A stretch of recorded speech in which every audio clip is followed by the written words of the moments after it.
um companheiro que tem uma liderança muito grande na época da oposição metalúrgica, mas é também uma liderança católica, liderança operária, de antes até de 64. Valdemar.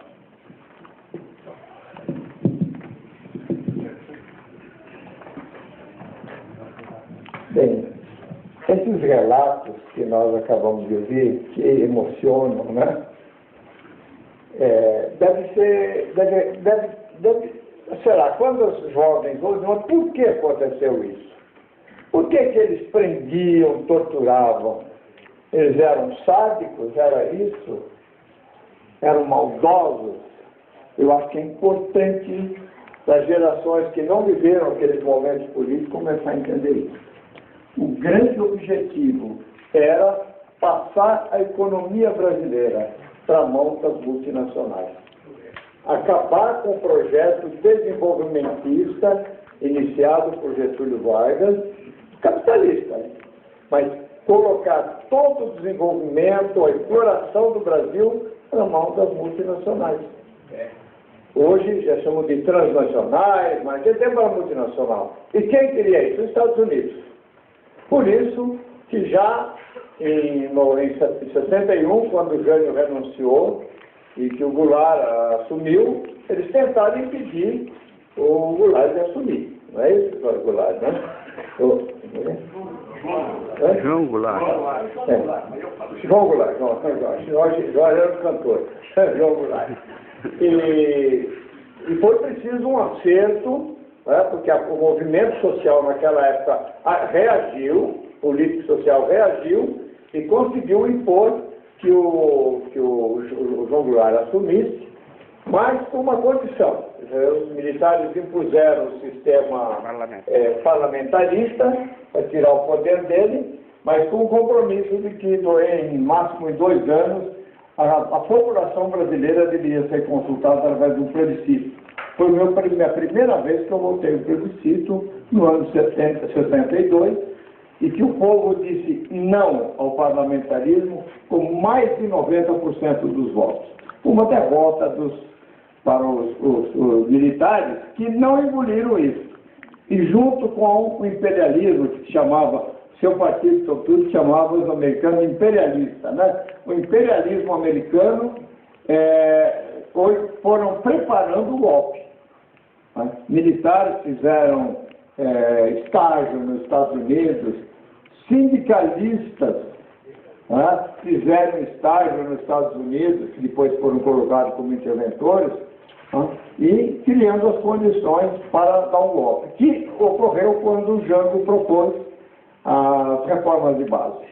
Reforma urbana, mas quando falando reforma agrária, aí caiu o mundo, aí era comunismo, estão querendo implantar o comunismo. Então, eram várias reformas que viriam, digamos, criar um sistema capitalista nacional menos injusto do que estava ocorrendo e garantir que esse desenvolvimento continuasse. Então o golpe veio para isso, veio para acabar com isso. Agora, é uma coisa que ele disse, o Martinelli disse que é muito importante, nós vamos ter que cada vez compreender melhor isso. Por que o movimento sindical, que era a grande força, não reagiu? Eu tenho um depoimento de um companheiro da época, que era do sindicato de Guarulhos, e disse, olha, infelizmente, companheiro, isso me falou 2 anos depois, a direção nos enganou.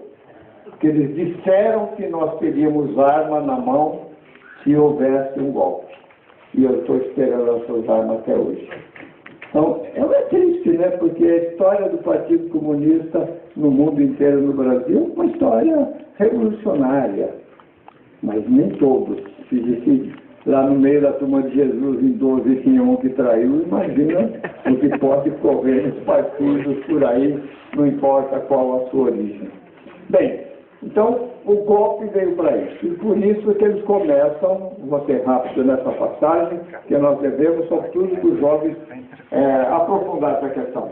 Eles começam, então, digamos, a arrochar o capitalismo nacional e abrir as portas para a entrada do capitalismo internacional, rompendo com 2 barreiras que o Getúlio colocava. Primeiro, remessa de lucro livre. Getúlio dizia, qualquer empresa pode entrar no Brasil, mas 80% do lucro líquido tem que ser revestido aqui. Claro que eles não queriam.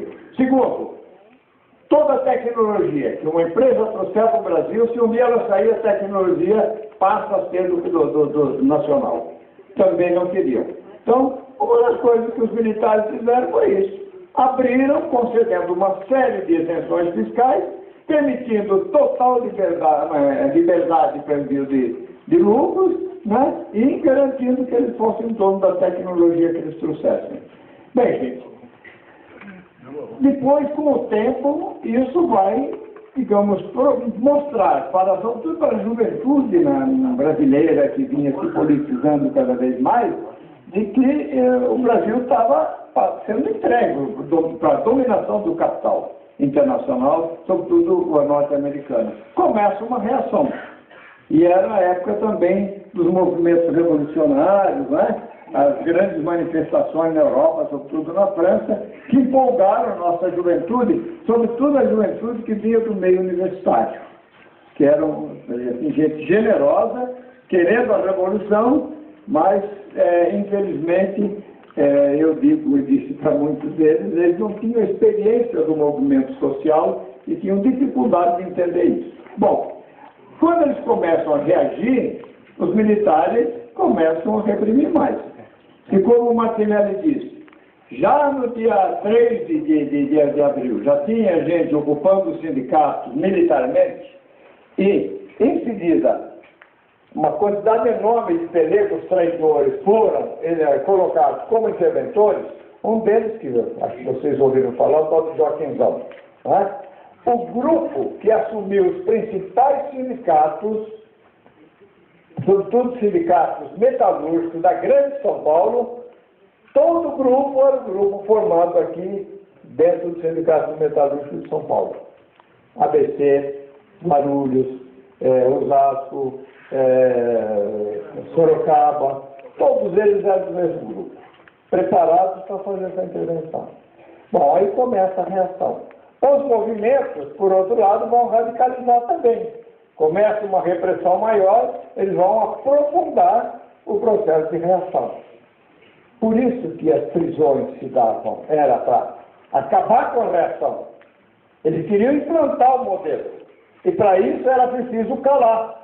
Era preciso quem protestasse prender. Se tivesse organizado, capaz de organizar uma luta contra a ditadura, era preciso saber qual era essa organização, quem fazia parte para liquidar. Por que as pessoas eram torturadas? Porque se negavam a dar nomes, se negavam a trair seus companheiros. Eu tive testemunha na minha prisão em 74, aliás, tem alguns companheiros aqui que foram colegas de cela, né, e de época. Tinha um companheiro do Partido Comunista chamado Ivo Carneiro Valença, que foi preso, levado para o doicode, 10 dias depois foi levado para o DOP, chegou com os braços, as duas munhecas e as duas canelas, em carne viva. Era um homem que, com a minha altura, pesava 110 quilos. 10 dias depois, no DOP, ele pesava 90. Ele ficou colocado, foi preso várias vezes, amarrado com corda, com os braços e as pernas assim, amarradas com corda, e a corda ia penetrando. Então era carne viva, a gente via os ossos e tal. O depoimento daquele homem me deixou assim comovido. O que fizeram com ele? E ele disse o seguinte: eu sou comunista, ser comunista não é crime. Quiserem me matar, mata, mas eu não vou dar nome dos meus de companheiros meus. 4 dias depois, levaram a filha dele, de 23 anos, que não tinha nada a ver com política, e a penduraram no pau da arara e torturaram na frente dele para que ele delatasse. São coisas assim, gente, bárbaras, né? O sadismo vai se desenvolvendo. Bem, seria uma função de coisa para falar. Mas então, eu quero que vocês, sobretudo jovens, entendam. Não se dão prisões e torturas por motivos políticos, porque as pessoas são sádicas. Atrás disso tem um projeto, e esse projeto é econômico. É um projeto de dominação e de exploração do povo.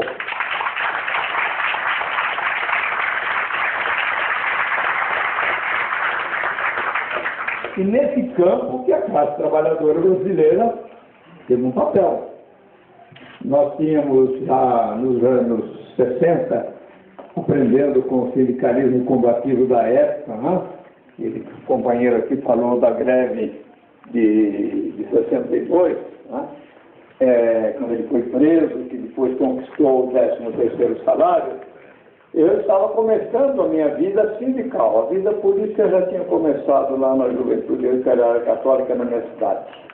Mas em contato com o movimento social, com membros do Partido Socialista, do Partido Comunista, eu fui descobrindo uma porção de coisas. E já em 60, nós tínhamos discutido a questão da estrutura sindical brasileira. Sabíamos que ela era uma cópia de um sindicalismo fascista italiano, e que era o seguinte: ela só impedia a organização do trabalhador. Isso que é legal falar. Era assim: você reconhece oficialmente os caras que foram eleitos para ser presidente de um sindicato, etc. Mas lá no chão da fábrica, lá no local de trabalho, não. Ninguém tinha reconhecimento. Mas nós descobrimos que o sindicalismo não nasceu assim. Ele nasceu das experiências de luta dos trabalhadores que foram massacrados séculos, ou mais de 2 séculos, na fábrica, no seu local de trabalho. E por isso nós temos que resgatar isso. E uma primeira experiência muito bonita foi a da Comissão de Fábrica da Cobrasma, que foi fruto do trabalho de alguns companheiros que tinham a consciência disso e durante 3 anos fizeram um trabalho de base, descobrindo outros companheiros, fazendo pequenas organizações de grupo, tudo clandestino, fazendo momentos de encontro, e quando estoura uma greve, eles impõem a comissão de fábrica, porque tinham força na fábrica toda. Bem, isso é uma inspiração para nós. Então, com o golpe, muita gente se encontrou para dizer o seguinte: eles vieram para ficar. E eles já começaram, naquela época, a mudar o sindicalismo. Deixar de ser de luta e passar a ser assistencialista. Colônias de férias, ambulatórios médicos, cooperativa de casa, cooperativa de consumo, nada de luta.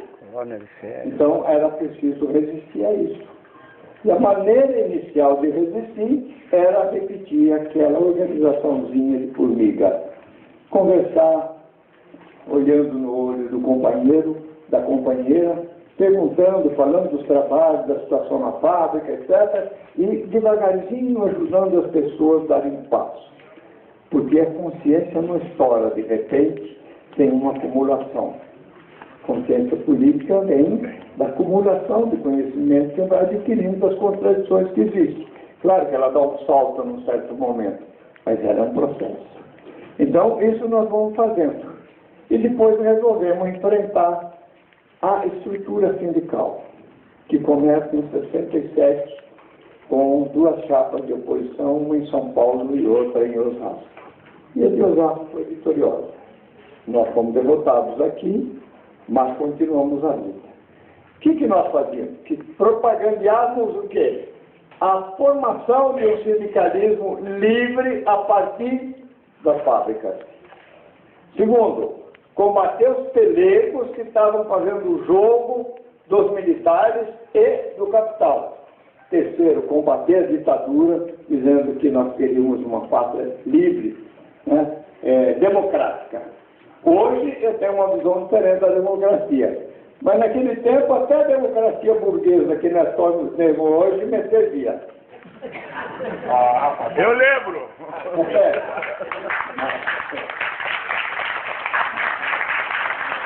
Servia como uma pequena etapa, porque o que nós queríamos realmente era construir uma sociedade socialista.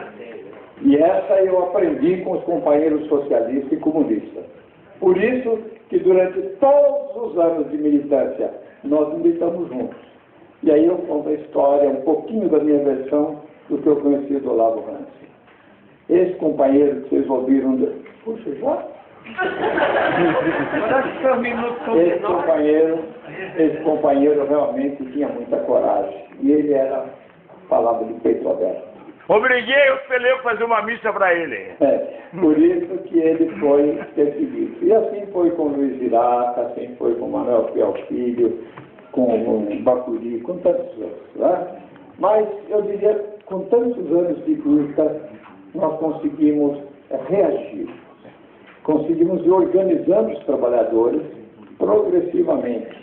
A experiência, como o filme mostra, vocês viram aí uma parte do filme Braço Cruzado, nós íamos fazendo aquele trabalhinho de formiguinha, mas ia aproximando experiências de fábrica e entre fábricas, e nessa caminhada de longos anos, de 14 anos, de 64 a 78, ela cria as condições para que essa classe trabalhadora desse salto qualitativo e fizesse o enfrentamento. E daí, companheiros, que vai nascer uma série de coisas, inclusive a CUT. A CUT foi uma conquista da classe trabalhadora brasileira. Só que o capital conquistou a CUT.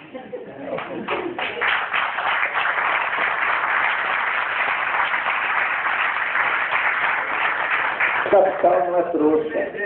Ele tem muita gente que pensa por ele, que planeja, mas ele tem muito dinheiro e ele tem influência e interferência nos poderes organizados, porque os poderes estão organizados ao serviço dele.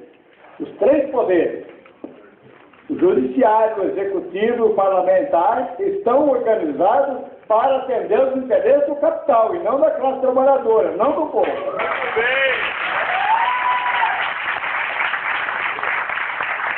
E eles souberam estudar as fraquezas das pessoas e, através das fraquezas, eles foram cooptando pessoas, corrompendo pessoas, porque muitos de nós somos testemunhas dessa corrupção, e oferecendo o poder burguês para eles. E ontem, na manifestação do 1º de maio, eu fiz mais uma denúncia, que eu quero repetir aqui, porque eu tive uma outra informação hoje. Um dos partidos que se diz revolucionário, o nome de Partido Comunista do Brasil, optou pelo mesmo caminho da Força Sindical e da CUT, fazendo, como no Rio, junto com a CUT, show para distribuição de prêmios. Sorteio na Quinta da Boa Vista.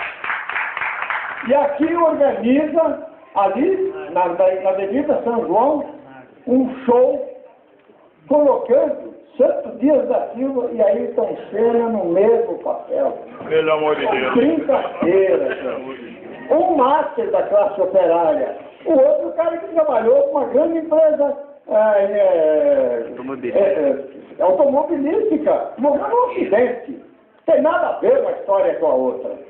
No entanto, aí que mais? Quem estava financiando esse grande show? Casas Bahia, Itaú, Bradesco, Santander e tantas outras, que está lá no folheto deles, a CTB, que é do Partido Comunista. Então eu disse para eles o seguinte, que eles honrassem o nome dos comunistas, trocando ser de comunista, passando para ser capitalista. Partido Capitalista do Brasil.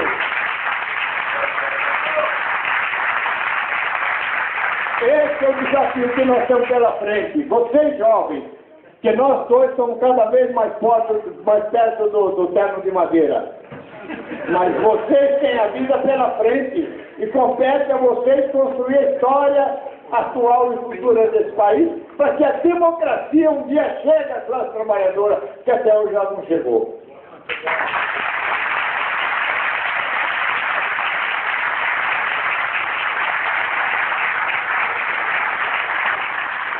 Vou levar ele